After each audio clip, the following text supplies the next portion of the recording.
Certainly my French teacher, who was a real Frenchman, but used to say that he was European.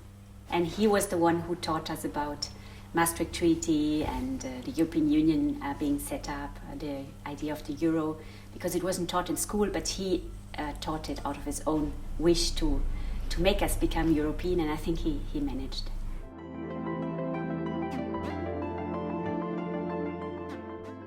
It was for sure one of opening borders. It was the time after the fall of the Iron Curtain, the early 90s.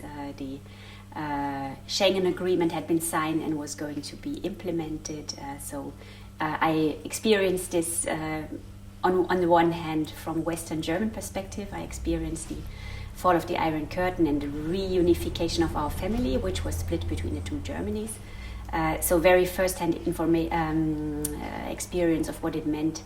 That we could meet them again where we had met very rarely before. And then on the western side, travels to France, where previously we had been waiting for hours at the border and now we could just drive through. So it was an experience, a personal experience, but also I think a narrative of everything being possible, borders opening up, borders not determining your life space anymore, but basically a time period of open opportunities and open future and very positive. On the other hand, I think that it was not the whole story, because the transformation in Eastern Europe was complicated and there were the wars in former Yugoslavia. So that was only part of the story, but I think it was the main narrative of the time.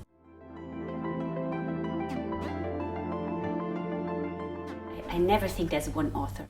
I always think their narratives emerge out of many different actors.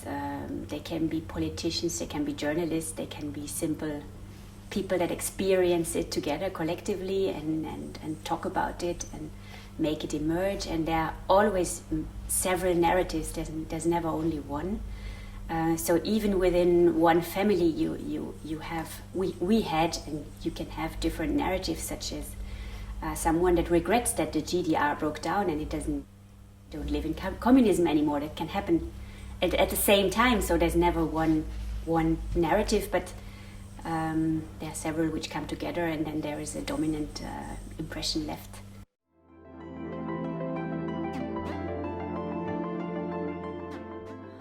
I think we've been moved back to the reality that there's never, how can I say, constant progress towards ever more freedom and liberty and human rights and democracy, and I think we've come to find out that where the very frequently quoted end of history was not true, that everything that we took for granted has to be fought for, has to be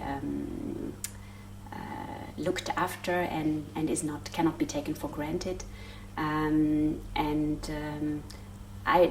not quite sure why that is. Probably deception on, for example, in those countries that acceded to the European Union. Perhaps expectations were different than the reality. Many biographies, in a way, were broken because people grew up under communism and then they couldn't continue, or they didn't find a good life afterwards. So there must be a disappointment, a lot of frustration, the feeling of being second-class citizens, perhaps. I also think that there is an inherited feeling of arrogance in Western Europe towards the East, or in Europe towards Africa, etc. There are many mentalities which persist and which are not openly addressed, but create a lot of frustration on the part of those that suffered from them. Yes, although it's not a moment, it's been almost a decade since 2008. So the consequences are felt on younger generations. So I think that there's a general feeling on big parts of the population of being left out, or second class, or not having had the chance they want to,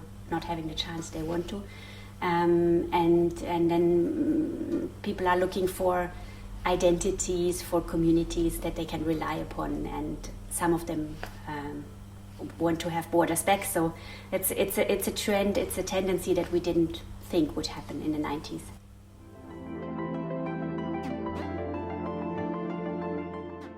I think the first thing we really need to do is to become aware of each other's narratives. I think we need to understand how different they can be. If you look at even historical narratives, but also looking to the future, we need to see the differences. We need to understand why our narratives are different.